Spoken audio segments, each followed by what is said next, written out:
এক বান্ধবী তার বান্ধবীকে অ্যাসিড ছুঁড়ে মেরেছে এবং সে এখন চরম আশঙ্কাজনক অবস্থায় হসপিটালে ভর্তি। জব্বলপুরেই এই ঘটনাটা ঘটেছে। বান্ধবীর নাম ঈশিতা আর যাকে অ্যাসিড ছুঁড়ে মেরেছে তার নাম শ্রদ্ধা। তারা ক্লাসমেট। বিগত 1 বছর ধরে তাদের মধ্যে কথা বলা বলিটুকুও বন্ধ ছিল। এমনকি ফোন করে তাকে শেষবার দেখা করার নাম করেই ডাকা হয়েছিল। আর অ্যাসিড কিনেছিল কোন বন্ধু বান্ধব মারফত?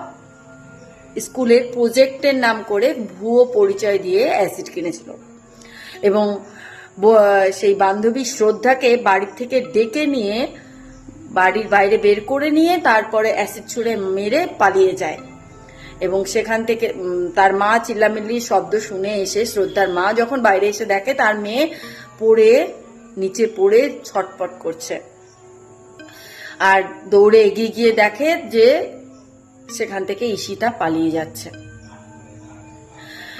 তার মা জানায় যে তাদের বন্ধুত্ব ছোটবেলায় ছিল, কিন্তু বিগত 1 বছর ধরে কোনো হিংসা বা কোনো কিছুর কারণে তাদের মধ্যে সম্পর্ক ছিন্ন হয়ে যায়। 1 বছর তাদের মধ্যে কথা বলা বলিও ছিল না, কিন্তু হঠাৎ দেখা করার নাম করে ডেকে অ্যাসিড অ্যাটাক করে। কাকে বিশ্বাস করবে বলে মনে হয়? খুব সাবধান।